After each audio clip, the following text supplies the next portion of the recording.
Touching down in the Algerian capital, Turkish President Recep Tayyip Erdogan starts his three-country Africa tour. Walking shoulder to shoulder with Algeria's newly elected president, the two leaders are also hoping that they can see eye to eye on a host of issues. Ülkemiz ve Cezayir arasındaki geçmişi 5 asra dayanan ortak tarih, derin kardeşlik ve dostluk bağlarından güç alarak ikili ilişkilerimizi ve işbirliğimizi her alanda daha ileriye taşımak inancındayız. But despite having a common history with deep-rooted cultural ties, relations between the two countries haven't always been amicable. In 1955, when Algeria's independence first came up for a vote at the United Nations General Assembly, Turkey was one of 26 countries that voted against the North African nation.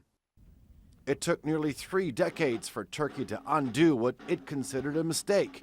The first step came in 1985, when the then Prime Minister Turgut Özal met with Algerian leaders, explicitly apologizing for Turkey's unfavorable votes of the past. But this visit was about new beginnings. And one of the first agreements signed by the two leaders on this trip was for the establishment of a high-level cooperation council. One of the first goals under this agreement will be to boost the trade volume to $5 billion a year.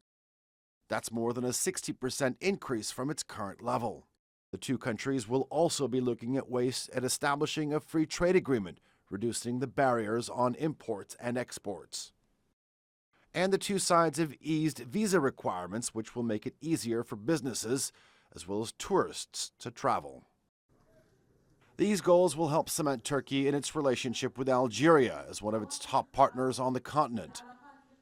But the Turkish president's trip wasn't only about dollars and cents.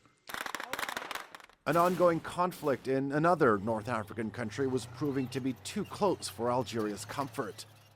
In Libya, warlord Khalifa Haftar's LNA has been waging a campaign to overthrow the internationally recognized government.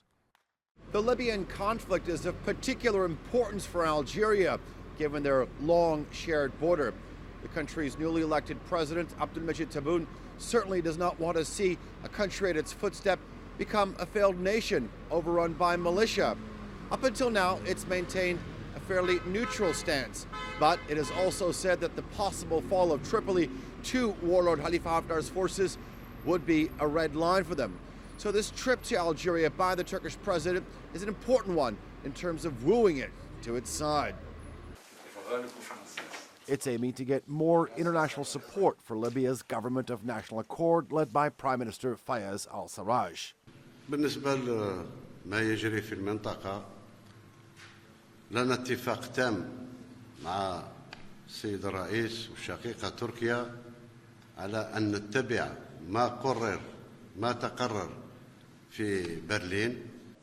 But as long as the current situation on the ground continues, the question remains, how much longer will the Algerian president stick to a wait-and-see approach? Alican Ayanlar, TRT World, Algiers.